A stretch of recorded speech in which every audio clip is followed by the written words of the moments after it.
Okay, am I audible? Try speaking one sentence. Test. Am I audible? Yes, you're audible. Okay, I'm going to start with timing.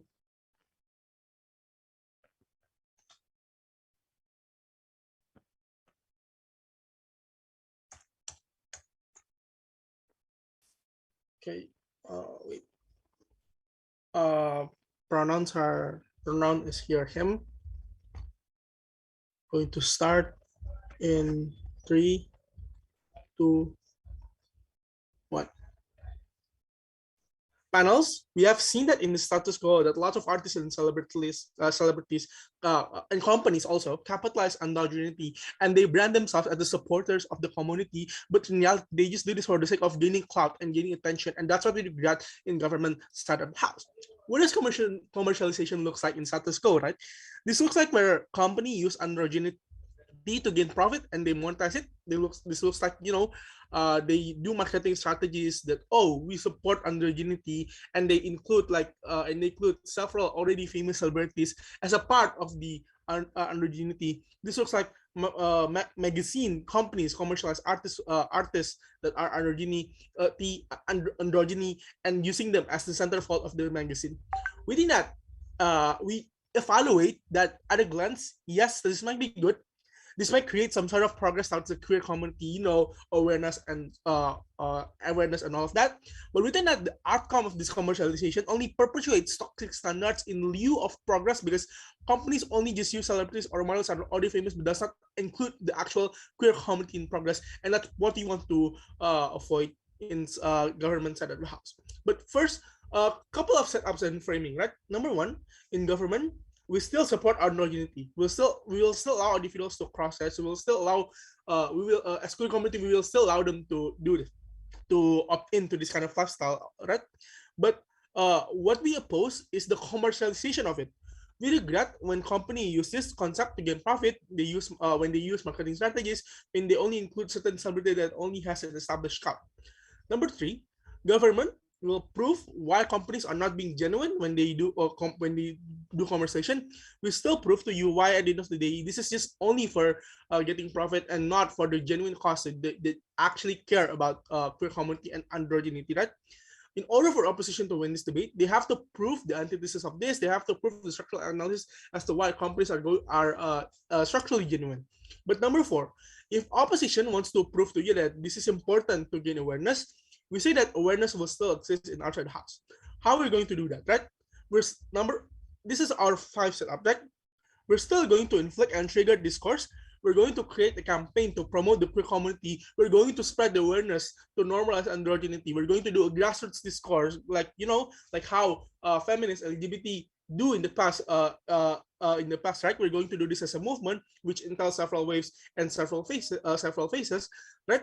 For example, including androgyny and the front of our movement, promoting the rights of androgenity community to have universal suffrage, to be represented, allow them. We're going to give them the platform to speak up, including we're going to include androgen individuals to the public. We're going to let them converse to the public, right? Tell them what are their grievances, what do they want, what are their true intentions, right? Which is just want to express themselves themselves freely.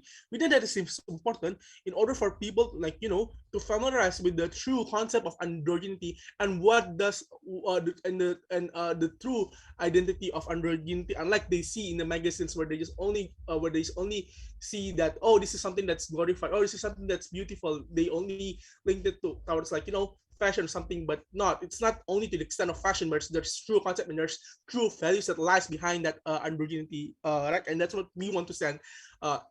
That's what we want to send in opposition side of in government side of the sorry.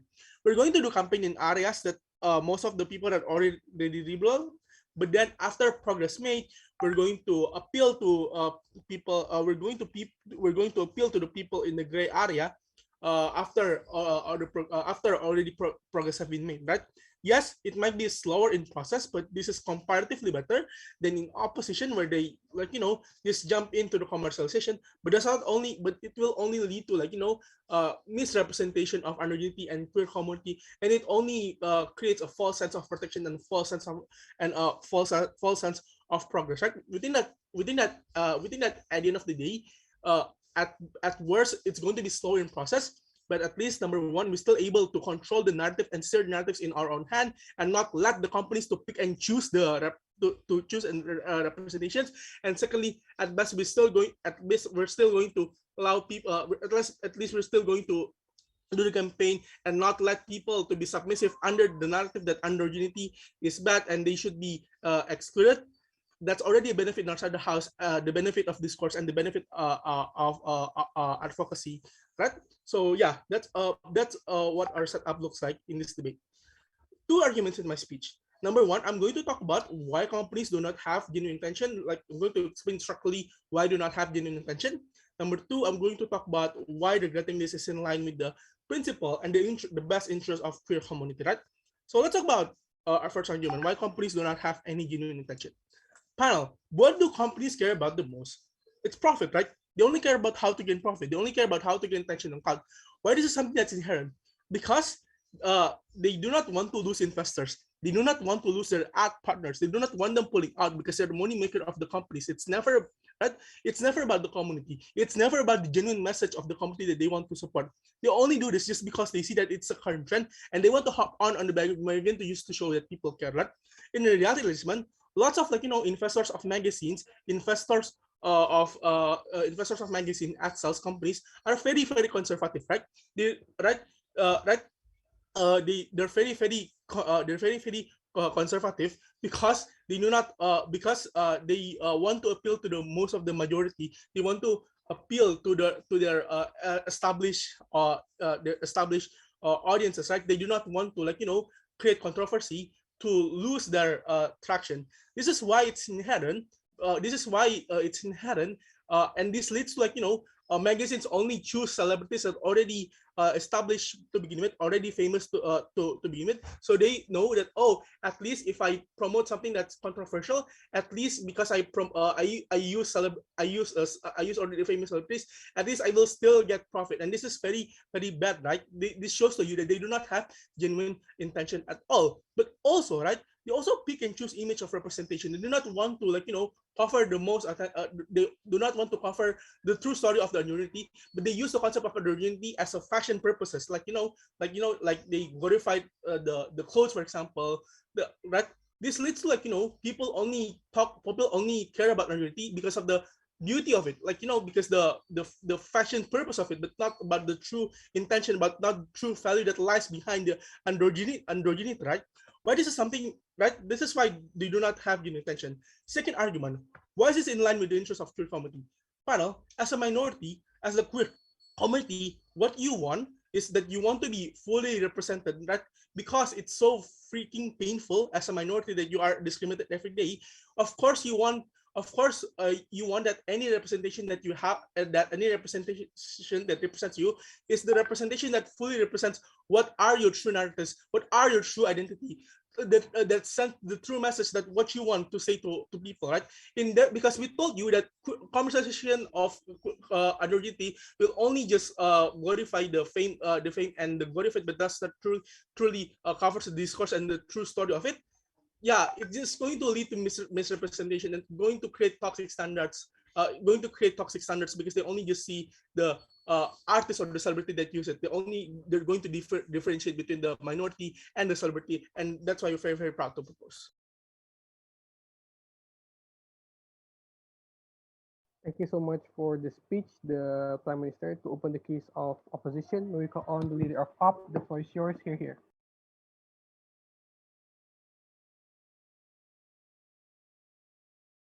Okay, wait.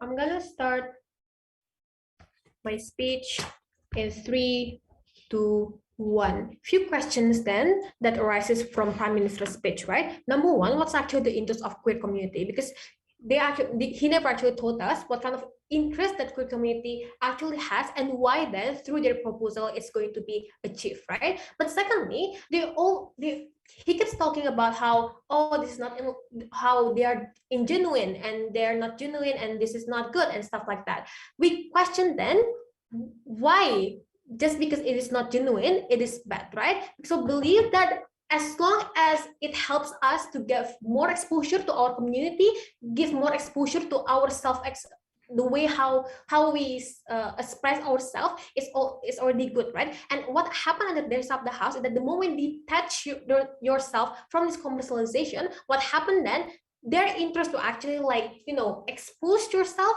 and the interest to get acceptance is not going to be achieved under the rest of the house. So two few setups that I'm going to bring up on my speech. Number one is that we as queer communities still going to support the increasing commercialization of androgenity. Secondly, what kind of support we're talking about? We're talking about like actively condone and want to invest to it. So we're talking about investing on companies, for instance, or like supporting artists or idols that condone or promotes this sort of androgenity, for instance. Secondly, we're also going to heavily be involved in the commercialization. For instance, like we're going to also promote androgenity through like selling clothes, selling things, or like small business and stuff like that, right? Third thing is the representation of androgenity is still going to be proper under of the house, exactly because it's still going to be proper. For instance, like how we expression, like no gender boundaries, like that when it comes to self-expression, there's no gender boundaries, that we can be flexible, and we can possess both femininity and masculinity at the same time. Fourth thing is we're still going to support other company that is not maybe not queer based, for instance, or idol that is not queer in the first place, to promote androgenity as well. Lastly, we're also still going to have campaign that supports that going to point out the misrepresentation in companies, misrepresentation from idols, for instance. We're also going to keep on like promoting acceptance at the end of the day, right? So it's not only exclusive under the side of the house, right? What do we want? We want more acceptance, and we want through this commercialization, because we believe that commercialization is the fastest and most effective way for you to actually gain more acceptance to begin with, right? Two things I'm going to explain on my speech. Number one, why through commercialization you can get acceptance, but secondly, why then their proposal will lead to queer community to not get accepted at all, right? So go to the first, right? Why this is in line with the queer community interests. What are the interests that these queer community actually have? They want acceptance, right? For it, especially when it comes to self-expression, right? That they want to break any sort of stereotype that anyone actually can, show their identity, show their sexuality, show their gender without any sort of without any limitation coming from the existing social construct, the fact that how men should be masculine, how women should be feminine to begin with, right? What kind of implication we're talking about? We're talking about like androgenity, that you can possess both traits of femininity and masculinity at the same time, that men can wear skirts, that women can be buffy and can be muscly and don't wear skirts at all, right? But why then it's only this sort of acceptance can only be achievable the moment you actually support this sort of commercialization to begin with. Few reasons. Number one is that we're talking about the actor. We're talking about the actor who actually promotes this sort of androgenity, right? Firstly, we're talking about the artists or the idols, for instance, like Cara Delevingne and Harry Styles.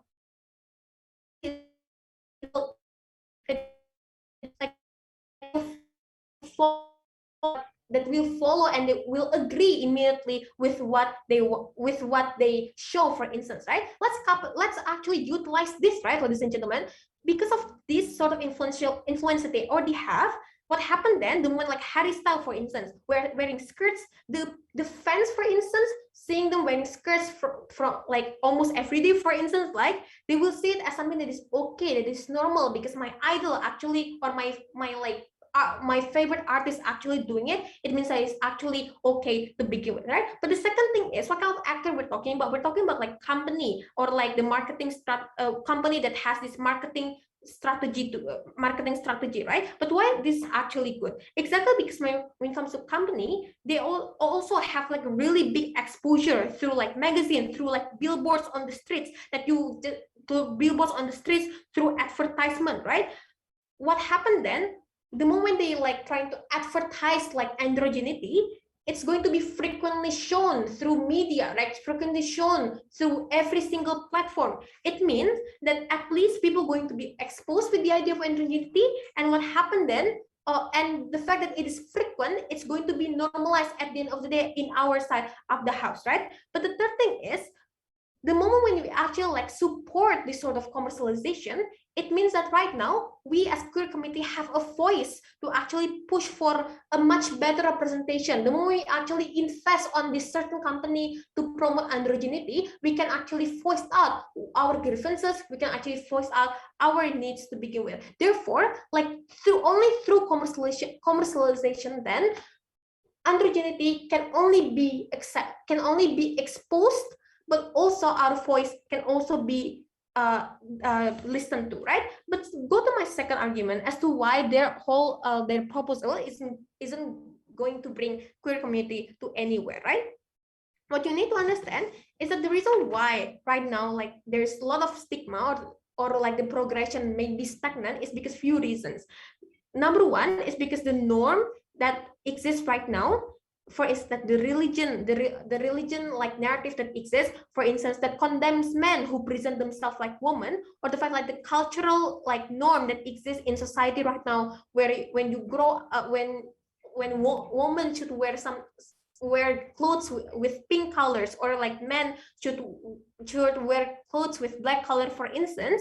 All of these things already internalized and personalized in every single individuals, right? But the second thing is the reason why like all the things that LGBTQ community has already done is remain futile, exactly because right now LGBTQ or queer community doesn't have as much bargaining power as another kind of group, for instance, like the conservatives or the majority, right? Exactly because right now LGBTQ are seen as someone who are too free, who are weird, for instance, who are seen as someone who stain religion and stain the existing culture, right? Therefore, what happened in the rest of the house, those kind of campaign that they try to actually promote isn't going to be listened anyway, right? Under the rest of the house, under this side, under this of the house, right? At least under of the house, the moment is like existing like company, when it is like this really famous company like Nike or Adidas, or like really famous idols like Harry Styles, for instance, what happened then, people will want to actually listen, even if it's not genuine. At least it is being exposed that it's completely okay for you or for men to wear skirts, right? At the end, under the sub the house, you as LGBT community will not be listened anyway. Therefore, your interest to expose the idea of self-expression is not going to be achieved at the end of the day. Therefore, I'm happy to propose. Thank you so much, Leader of Op, for their speech. We call on the Deputy Prime Minister to continue on the case of side government or side affirmative. The floor is yours. Here.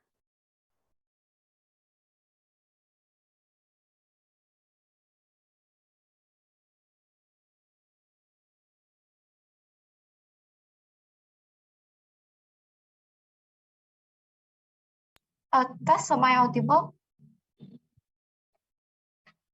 Try speaking one sentence. Tess, am I audible? Yes, your voice is audible. All right. Wait, setting up my timer first.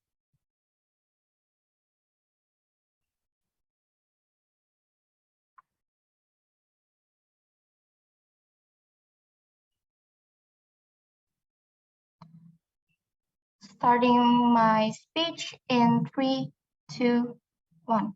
panels, we think that art needs to be free from all of the bureaucracy to truly flourish, right? Art is often seen as a mirror to society, as a way to artists to reflect on the problems of the society that they live in. Many artists are often seen by the society as those that are brave enough to stand up the government and tell the truth through their art. But then the question becomes, why then if we commercialize art, then there's going to be some sort of bureaucracy, and why the art is not going to be as free as how the principle of art should goes in this debate, right? We think that commercialization, because art is something that is non-conventional, that not all people are, are aware enough to actually understand the meaning of the art, meaning that if we want to commercialize the art, or like we want to work with an agency or some sort of art company to commercialize our art, we think that we will these artists will, at the end of the day, will be told by this company to actually tone down controversial things that people can actually enjoy,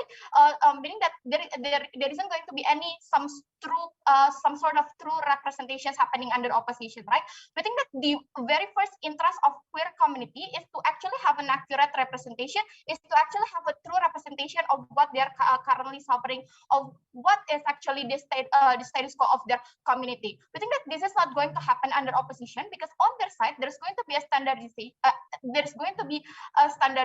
and there's going to be an inaccurate representation. Like, for example, every people will expect queer community to act like Harry Styles, to act like Kristen Stewart, and any other artists that often commercialize this androgenity, right? We think that this accurate representation that government wants to champion is the only way for this queer community to be normalized, so people can actually accept them, so people can actually think that, oh, they are just as normal as other people, because this is something that is actually queer community are suffering on their daily life. First, one rebuttal for opposition side of the house. They say that what government is going to promote at the end of the day, because we do not commercialize our art, at the end people will not hear our concerns and whatnot. But to respond to this, first, we think that this is not true, right? Because there has been going like a rise of awareness of people to actually care for queer community. Like my first speaker has already told you how there has been a rise of campaigns and whatnot. But even if like the process under our side is going to be slower, or like the concerts will be less heard, but at the end, at the very least, we are not going to use misrepresentation will not happen under our side, because we think that misrepresentation will be very harmful at the end of the day, that I will explain later on my extension. First extension, I will explain to you why then the narrative under opposition is going to be hard to control, and this is also to prove on why then better representation, like what opposition wants to champion on their argument, will not exist at the end. Two reasons. First, we think that there is the fans of the artist, where these fans of these artists are very, very fanatic. For example, they only follow the artist, like they're only going to listen to what the artist is talking about. So even if like the artist is misleading, so even if like the artist is going to misrepresent the whole queer community, the fans will still like it anyway. The fans will not care anyway, because as long as my artist creates songs, as long as my artist creates concert and whatnot, the fans will always be happy. But the question becomes whether these artists will have no incentive to actually change or to actually create better representation for queer community. Two reasons. Because A, they have fanatic fans, like these fanatic fans will always buy their albums, will always buy their concert ticket, will always come to their press conference and whatnot. But the company will always control these artists to gain profit, right? And we think that this is less likely for company to actually change the image of this artist, or for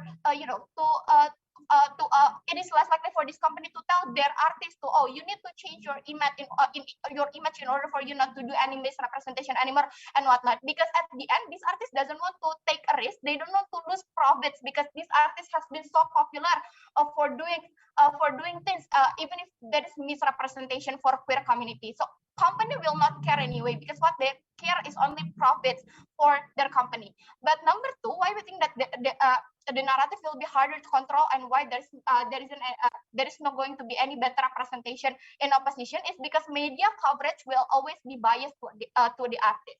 Why? Under two reasons. First, because when media is more biased to the artist, it is more profitable as well for the media. Because, for example, the fans will always buy the magazines that cover this artist. The fans will always buy CD that that show the artist with huge fandom and whatnot. But because this media do not want to get backlash from the fans, right? This is like, for example, parallel to Jesus Blackpink, a Blackpink drama where her drama is being criticized for misleading the history of Korea, but at the end, her fans are backlashing the media that cover the story of how the drama is misleading and whatnot. This proves to you that media will always be biased to the artist because it is more profitable to them.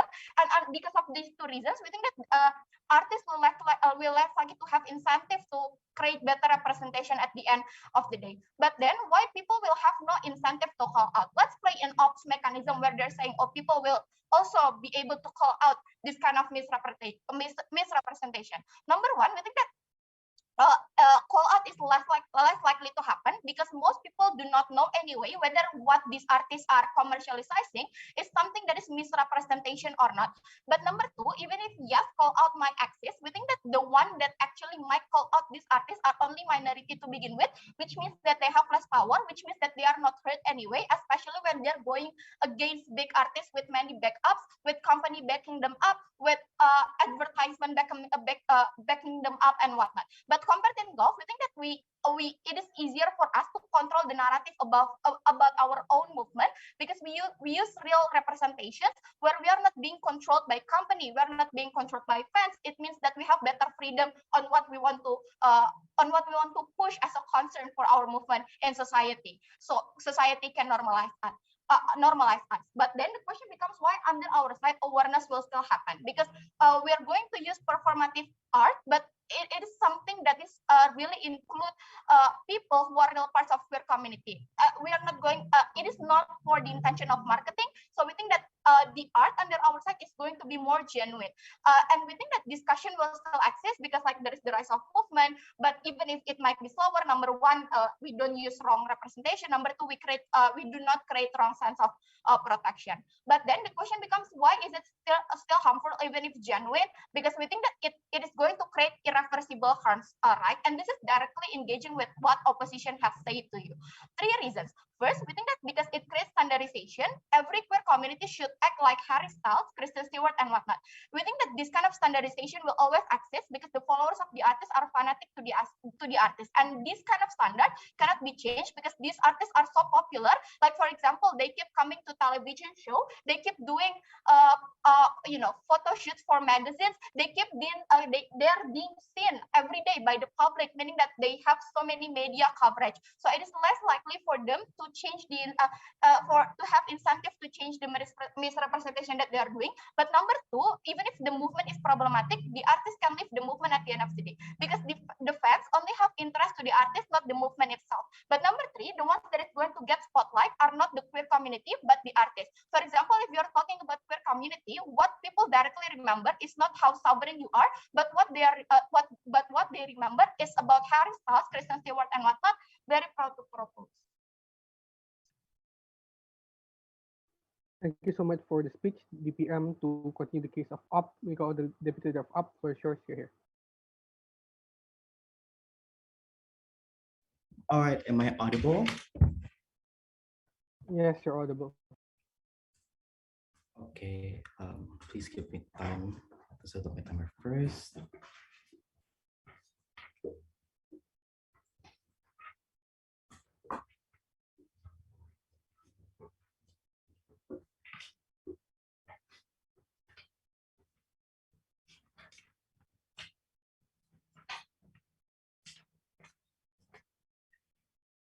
All right.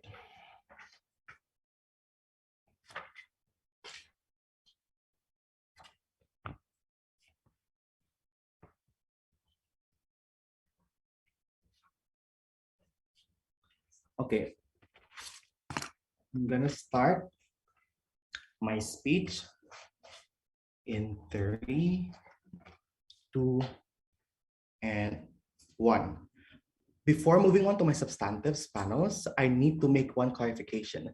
I think it's very it's very uncertain when proposition try to tell you that there is misrepresentation on their side. Meanwhile, they never explain to you what type of misrepresentation existed, right? They never told you on how, for example, representation means the most on their side. They never even mechanized to you on how, for example, queer people are going to act on their side, right? I think it's very clear on my prime minister on how they already told you on how, for example, under our side, what we want is that for people to have like freedom of expression, because that's the right type of representation that queer people want, right? Exactly with that reason, PM and DPM speech cannot be counted because they cannot explain to you what necessarily representation that they want, right? Exactly with those reasons, two rebuttals. Number one, they told you about how, for example, like the standardization will exist because society will expect you to act a certain way. For example, like they told you about how people will expect you to act like hairstyles and so on and so forth, right?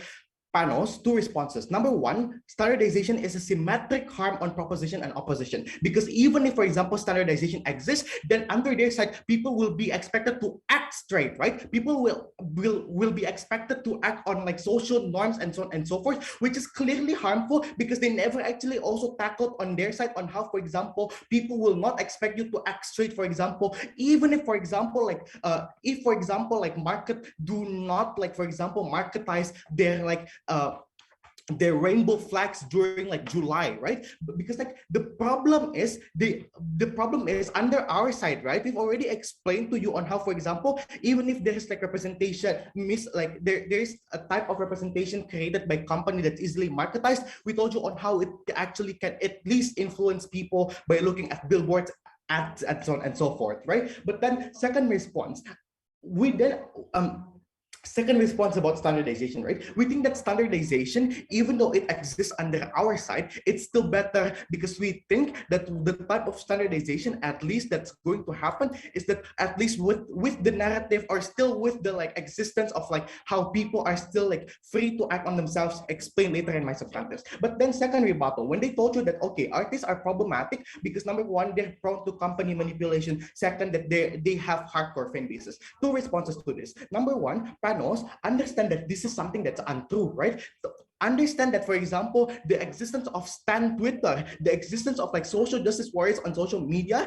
is not without a reason, right? Understand that there's always a constant process of check and balance. Example like when problematic artists are like being founded by people on Stan Twitter, they directly get cancelled, for example. Exactly the reason why Billie Eilish was caught out for like queer baiting, because like people think that it's problematic, right? Not necessarily because like she has only a big fan base. Understand that in the current status quo, people who call out and like rationalize artists are always in a bigger number because that's what people do in the current status quo. That's how progressive it is in the current status quo, right? But then second response, we think that even if, for example, like artists like misrepresent artists like, for example, represent the queer community, for example, in a form of like queer baiting and so on and so forth, we think that this is better still under opposition, right? Because we question then what will happen. Well, what type of representation will happen under government side of the house? Because they never really explain to you on how, for example, if companies do not marketize like being queer, for example, or androgyny styles, for example, and they never explain to you on how if like artists were never queer baiting, then how will people perceive the queer community, right? How then the influence will go that big? Because I think my prime minister has already mitigated these responses by telling you that, for example, in the current status quo, people will not even like take a look on your movement if that's not something that's, for example, a big trend in the current status quo, in which I will explain to you why then if something becomes trendy, it actually creates longevity, right? So I'm going to directly jump to my substantives about how the gatekeeping of androgynous styles will lead to tangible harm towards queer community, right? Two layers of this. Number one, regarding the discourse about like queer community, Panos, understand that as queer community, what we want is that for people to acknowledge and realize that we are here for the freedom of self-expression, in which that we want people to have the rights to be themselves, right? But what then happens if we ourselves, as the people who want like self-expression and self-freedom, for example, oppose this type of like being able to express yourself with androgynous styles, right? It obviously directly contradicts like our our end goal and set our certain goal, which is like to achieve self-expression. And when we contradict, what happens is that people will have a bad taste about our community, right? What happens then? Why is it so? Because understand, when you're a community advocating for a certain value, it's very unfair and it's very contradictive and it's very inconsistent, right? When you try to limit people from like expressing a certain style, for example, on like trying to actually, you know, dress as themselves and even, you know, be true to themselves, right? This is exactly problematic, because what then people will think of our community is that our community is something that's, you know, inconsistent anyway. So at the end of the day, we shouldn't be listened to, for example, or at the end of the day, our values are not strong enough, for example, to be advocated. Exactly with this reason, we think that is completely harmful, because the discourse that happens in the community then becomes very, very toxic towards our community, which is very counterproductive towards what we have in the current status quo, right? But then second layer is about how then when people gatekeep androgynous styles, it actually shuts down people's freedom of exploring themselves. Understand, panels, that as progressive queer people, we want to cater towards people. Sorry, I think the chair just got dropped out. Can you pause your speech? All right, all right.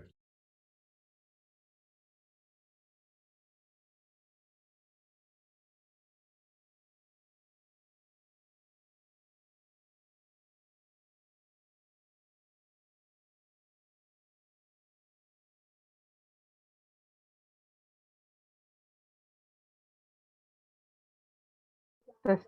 Am I audible? Yep, Kevin, you're audible. Okay, sorry. Barusan it like mati lampu for 1 second. I'll be changing my connection to my phone so it'll be safer. I'm sorry. Tadi when I got cut off when the DLO stated about how when you contradict and goals, people are going to have a bad taste because you're going to be seen and inconsistent and whatnot. I think that's around 5 minutes 50 something ya, kung salah. I hope you time yourself tadi.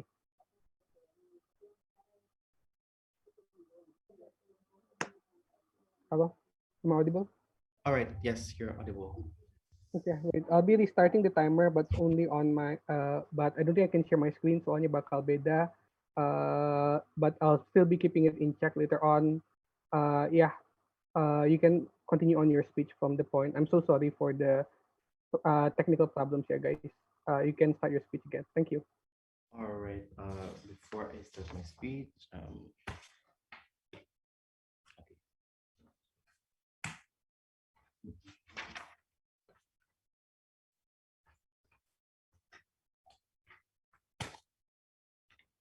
continuing my speech in 3, 2, and wait, sorry, before continuing, what was the remaining time in your timer, if I may know? In my timer, it's 6 minutes and 9 seconds. That's when I get a little bit of out, I think. Okay, okay.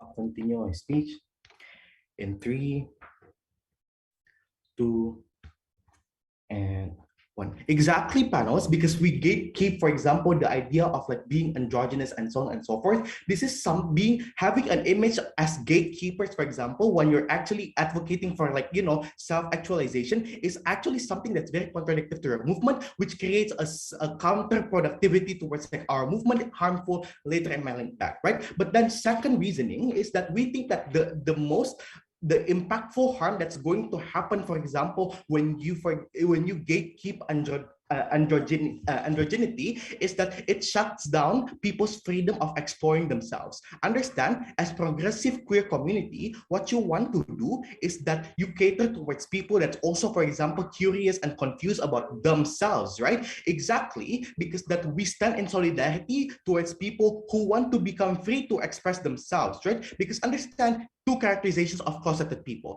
or like people who are able to explore themselves. Number one, there are external issues in which like they see no types, or they see less to no types of like commercialization, or even like emphasis of like being queer on their community, due to, for example, it being hindered from themselves, or they have no access to it. But then second, then it creates an internal capacity of like processing this, because it creates people to become confused, because how can they become, for example, brave to express themselves, and like to become, for example, free to express their identity? Exactly where opposition's proposal comes in, because what happens under our side is that they have the bravery, for example, even if, for example, companies, for example, marketize their ads, for example, or use big artists to, for example, promote being androgynous and queer, for example. We think that it's completely fine, because then people like these, people who like really need, or like people who are very much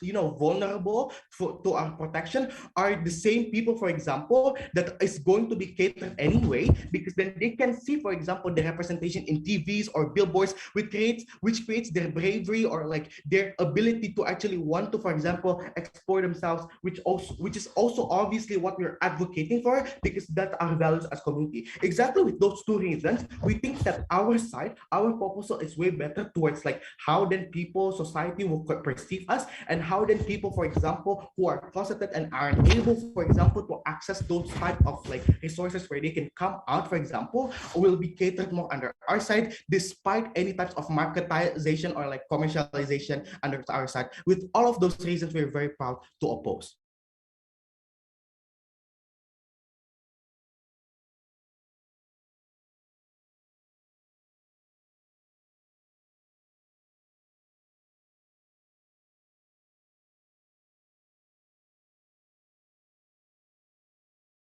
Test, test.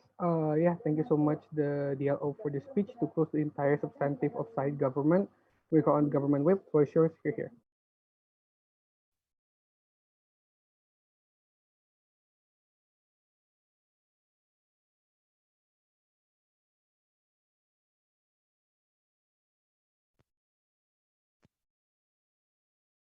Am I audible? Yes, you're audible.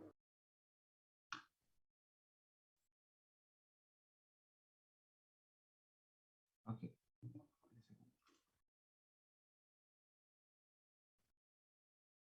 I'll start my speech in 3, 2, 1. The thing about androgenity is that we think that the POV of majority and minority towards queer community should be equal. The problem of commercialization is that companies do only have the interest to appeal to the interest of majority. Opposition can only win when they are able to at least explain the principle upon why companies will have the interest to fulfill minorities' rights, even if it is dangerous to their sales. Secondly, why there is no difference of point of view from majority and minority to the queer community. That would be better for them instead of right away jump to the practical benefit, right? Moving on to today's debate clash, to the first clash, right? How can both sides represent the entire community better? They said that status quo is not a problem. We can still promote androgenity the way it is, right? We think that, like my first speaker said, but because of commercialization, it creates double standards inside of the society. The way society would respond to a man wearing a skirt, for example, when it is Harry Styles versus when it is a regular person like me, for example, may be different. Therefore, the true concept of androgenity is not applicable for everyone. It is only applicable for those who are hired by the company, which is people who are good looking, right? This is what is being dismissed by the opposition side of the house, right? Therefore, we think that there will be inaccurate representation. Companies who create such contents, who commercialize certain brands, does not require to have a queer representation in the process of making their art, in the process of making their content, in the process of making their brands. What does this look like, right? This is also to explain opposition concern, like why just because it is not genuine, why it is bad. We are going to explain to you why it is bad, right? Billie Eilish saying that she loves women, but in fact that she is straight, but and also she dates a homophobic man. this is being mentioned by their second speaker about Billie Eilish, right? But they never realized the reason why Billie Eilish have the incentive to queer bait is because Billie Eilish herself wants to commercialize the queer baiting moment. It is being dismissed by them, right? Also, K-pop idols do a lot of queer baiting, like name like Super Junior, Siwon, right? Like did a lot of queer baiting, but then later on exposed for liking a homophobic tweet on his personal Twitter. Why this is harmful? Because of one, you simply gave money to the people who are homophobic, who brings harm to our community outside of the camera. Secondly, you create misrepresentation. There will be a narrative that all queer girls should act like Billie Eilish, should bold with her sexuality like Billie Eilish, etc. All queer boys should act like Siwon, for example, or should act like boys inside of Thailand BL drama, for example. What do they have in common? They only highlight the sexual fantasies of queer community, ladies and gentlemen, that will lead the normalization of companies and society sexualizing over sexualizing queer community, while being very bold of your sexuality, like what media indoctrinate you, does not always be the 100% of the interest of the queer community. Education, the ability to work like a normal people, for example, the ability to live normally is also part of their interest that is rarely being commercialized by the company. We don't want our interest that got only the we don't want our only interest that got exposure is our sexual fantasies. We don't want these kind of queer community to be, to be overly sexualized by these kind of companies that makes us uncomfortable. For example, even if they may say that we can call out the company, we think that those are less likely to happen because people do not know what to call out because they are only exposed to homogenic information, only one kind of POV to queer community, right? Secondly, companies hire famous artists with a lot of fans. Fans will be there to defend their artist and their company, whatever their action is. This kind of harm is irreversible because not only you misrepresent them, you took their chance to get the public attention. Instead of real queer men standing there, you hire another man, but with good looking appearance, for example, right? So therefore you took the power of queer community to control their own narrative on society and gave it to the company. This is what problematic. Even if artists are genuine, for example, even if companies wants to hire queer community in their art making process, we think that artists who commercialize their art work inside of a huge company. Therefore, they don't have that much of control in composing their products and composing their art. They will only create arts and products that will bring them profit. Therefore, the only way that they can gain profit is by sexualizing this kind of queer community, because that is what majority wants from queer community, right? That therefore it will create standardization, like, oh, if you are not bold with your sexuality, therefore you are not valid as a queer community. This is what we don't want. Therefore we want on the first clash regarding about representation. Second clash, how can both sides spread awareness, right? Firstly, when they try to claim the benefit of the existence of SJW, I don't understand why then SJW is part of commercialization, because in fact we do not pay SJW. SJW are not paid by the company. SJW is able to be exactly why SJW is able to be protective and objective is because they are not commercialized by the company, right? If they are commercialized by the company, then what they are going to say, what is going to out from their mouth is going to be controlled by the company. Is have to appeal to the majority. That is not possible under their side of the house. Secondly, they said that they are still going to have campaign under their side of the house, campaign alongside commercialization. I think that your campaign is not going to work as well, because your campaign is going to be overshadowed by these companies. The objective narrative that you are trying to campaign under your side of the house is not going to be achievable, because company will going to overshadow your own campaign. Companies has more money to create more exposure to the society, right?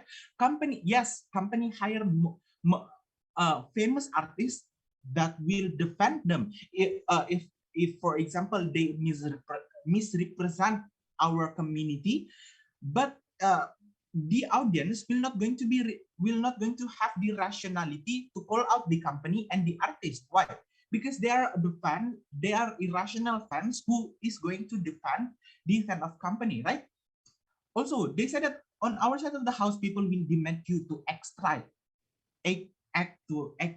for example. We think that not really, because there are some places where it is normal to not extract, like in Thailand, for example. But if it is the case, even with commercialization, people are still being discriminated. Anyway, like in Indonesia, there are places where both commercialization and campaign cannot benefit, maybe because of their culture, etc. That area is not the area of this debate. The area of this debate is those areas that can accept both commercialization and campaign. Why then it is better under our side of the house, even if our side will maybe, have less viewers, it is okay, because at least we are not going to misrepresent our community, right? Also, we think that the existence of performative arts exists, right? Performative arts can have fame, for example, through movement that are already famous, like feminist movement, queer movement, etc. Therefore, we want the second class. Thank you. Thank you so much for the speech, the golf whip to close the entire off bench. We call on the off whip for yours here. Hello, am I audible? Yes, you're audible.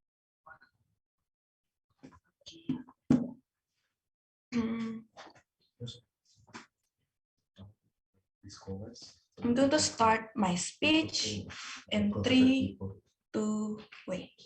I'm going to start my speech in 3, 2, 1. I have 3 clarifications before I begin my speech, right? Firstly, when they say that they will support androgyny, how then banning androgynous people to channel their androgenity through their art as actually supporting androgyny? This is like saying that they actually support Muslim women and then proceed to ban them from wearing hijab, right? But secondly, how does their work look like? This has never been crystallized at all under their 3 speaker, right? Because what kind of proposal that they want to uphold, and the most important thing, what kind of clothes the hairstyle will wear under the Southern House, right? There's no likelihood at all under the Southern House. But thirdly, when they say that, they will have under our side, there will be standardization of people being said. I think that is only going to be enhanced under your side, right? Because under your side, you're going to force everyone to succumb to heteronormativity and not letting in their inner androgynous self to be up, right? I have 3 things that I'm going to talk about in this speech, right? 2 things. Firstly, I'm going to talk about the better representation, and secondly, I'm going to talk about the buy-in, the support, and the discourse, and etc. Right?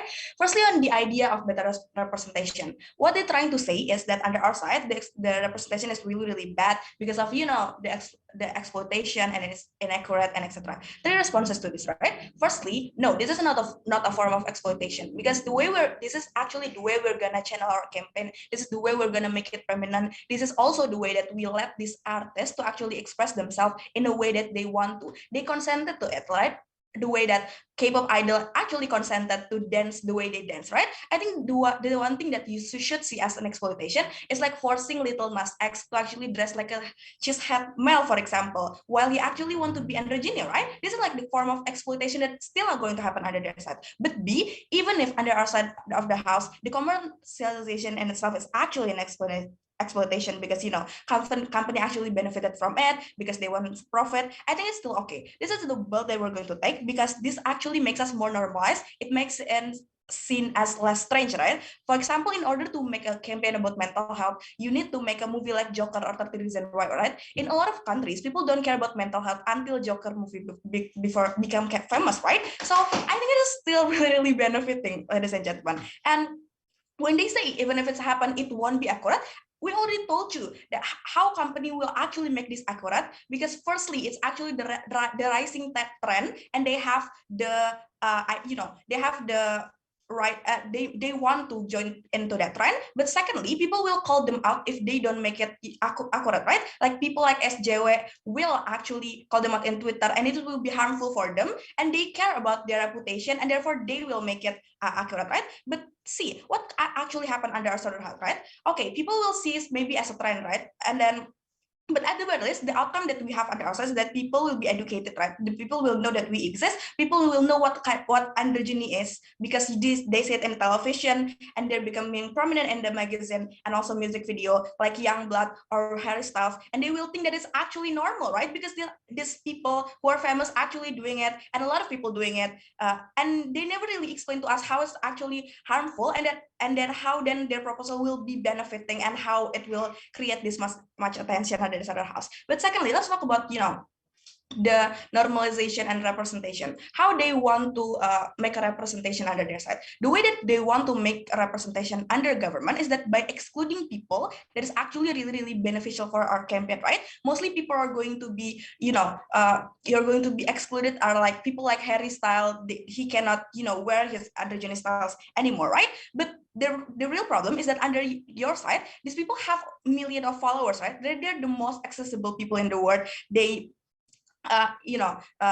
more people in the world, and therefore they can spread this, right? They have the ability to actually spread this kind of normalization towards us, right? And we think that by banning them from actually channeling their androgenity, it's actually going to it's going to enhance the heteronormativity that already exists in the status quo. And secondly, what actually happened under our Saudara House, right? What's actually happened under our Saudara House, we do not ban campaign. So if you want to actually make a campaign about like a true campaign and not through art, it still happen under our Saudara House.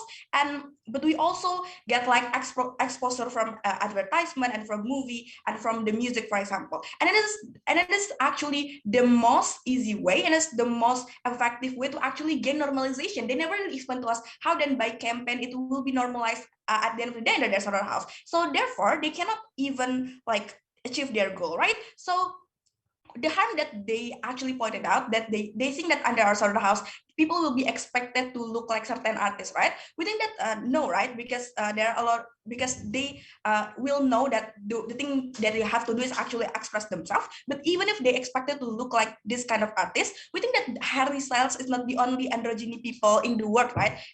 There are a lot of variety of kind of people who appear to be androgyny. There are Harry Styles, there are Youngblood, and Kai EXO, for example. They have a very different look, and you're not going to be just the same, expected to look the same anyway, right? So I think that the normalization is become really important as this kind of thing, this kind of artists, especially in the place where people hate LGBT so much, right? Given that LGBT is actually like a widespread movement, it's still forbidden in a lot of countries, right?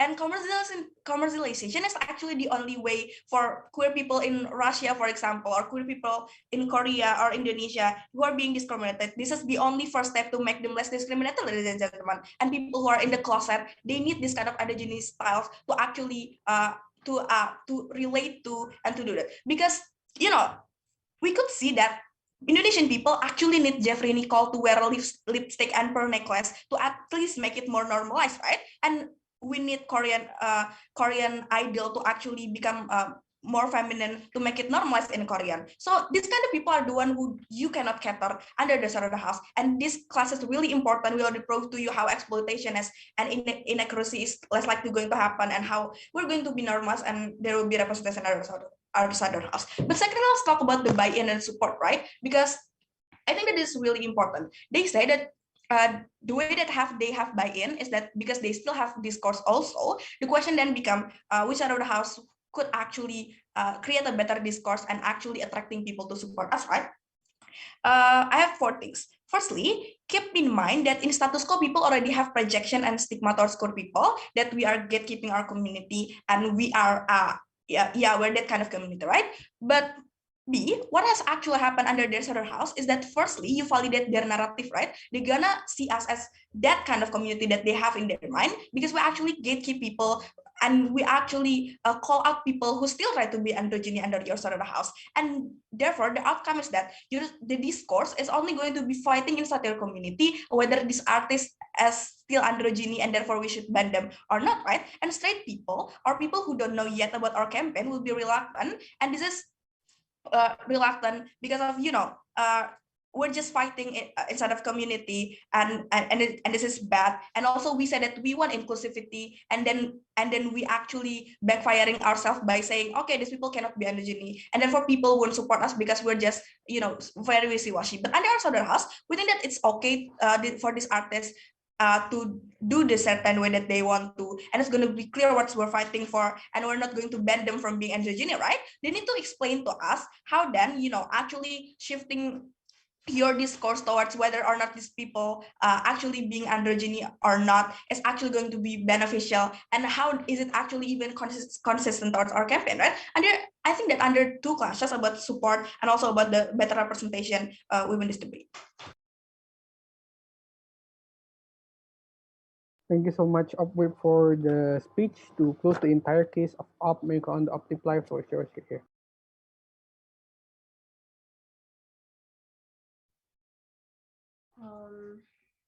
Wait, let me set my timer.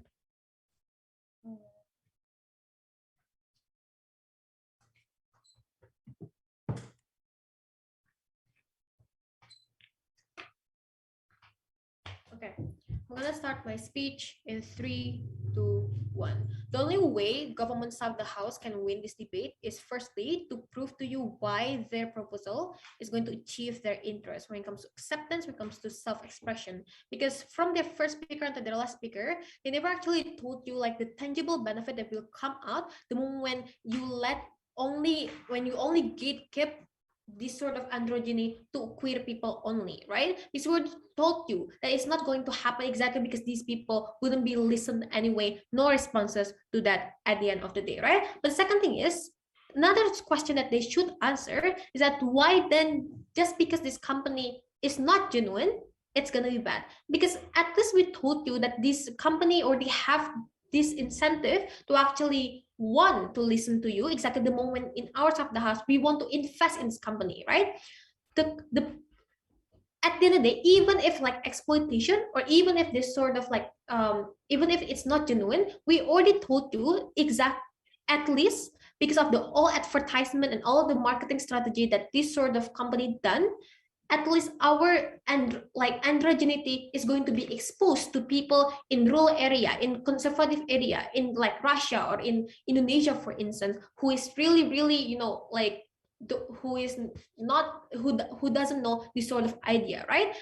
If they cannot answer that, then they should not win this debate. So if you adjudicators still unsure why we win this debate, two tipping points, right? Number one, on the idea of interest of queer community, and secondly, on the idea of harm towards the community. So going to the first, right, the interest of queer community. We told you that the interest of queer community that actually doesn't exist under the of the house is that we want to self-express ourselves, and we want that the form of self-expression is to be accepted, right? We already told you why this is unachievable under the of the house.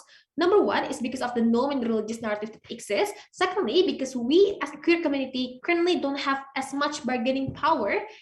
That's why all of their proposal, when it comes to like trying to promote it by yourself and all of those things, is not going to happen anyway because people won't listen to you, right? But the comparative in our subclass, we already told you. Number one, because of the actors that's involved, like the idols who are influential, and the company that already has this marketing like strategy where they're going to advertise it everywhere to the point that people going to frequently see androgenity and going to see it as something that is normalized, right? But the second thing is, even if you're afraid of misrepresentation, we believe that exactly misrepresentation wouldn't happen in our side of the house, because the moment when we support this, we invest on the company, for instance, we have bargaining power and they will listen to us because we are a part of their, you know, investor, for instance, right?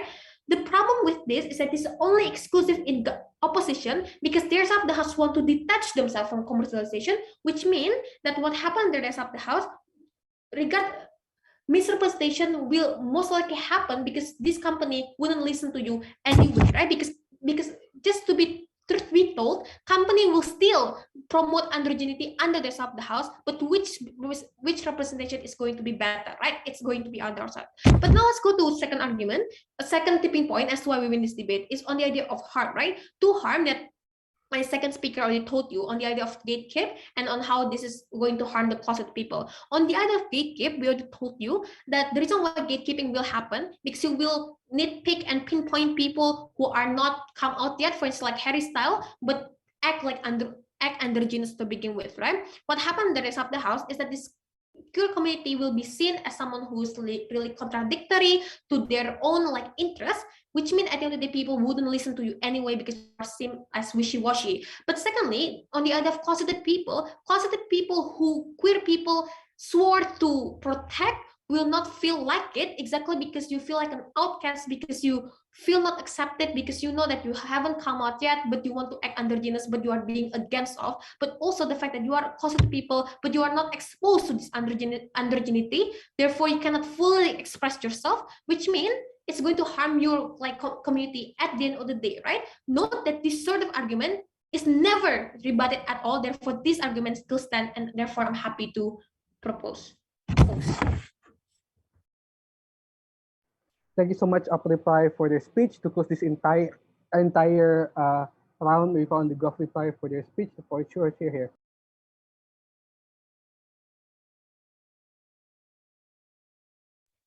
Okay, I'm going to start in 3, 2,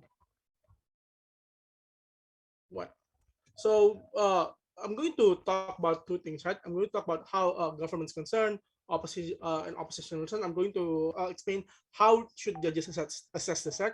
Let's talk about our concerns ourselves, right? So we told you that number 2, this is problematic because number 1, companies are being ingenuine. Number 2, commercialization leads to misrepresentation. Meanwhile, opposition's concern on as to why commercialization of androgyny is important because the three things: number 1, freedom of expression and preventing keeping people from being androgynous.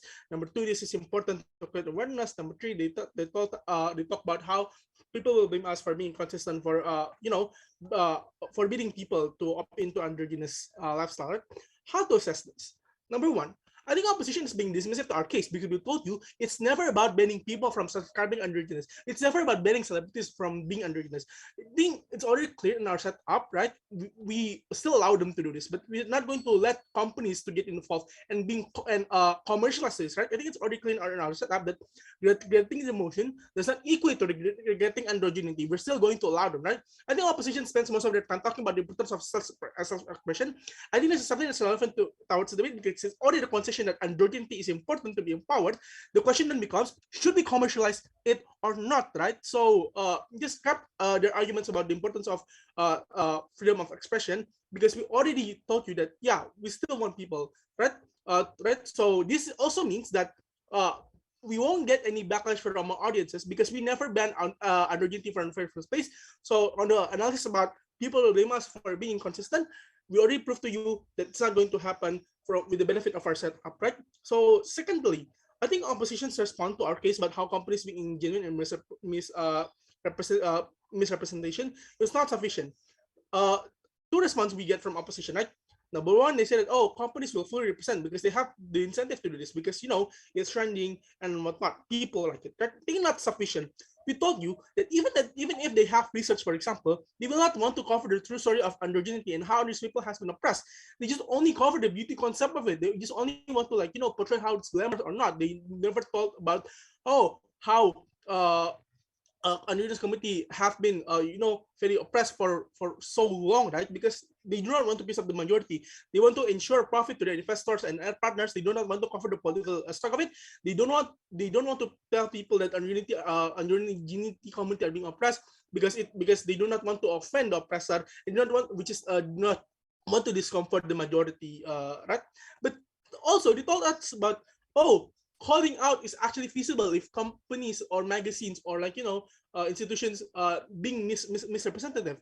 Assuming our argument about misrepresentation still stands in this debate, then it is clear that in opposition with like what Ayyub told you, people will have no incentive to call out because they do not know what to call out. They do not know that this is a form of misrepresentation because they never actually know to begin with about the oppression of the oppression of the oppression that androgynous society have been facing facing, right? They only know about the fashion aspect of it or about the beauty aspect of it, right?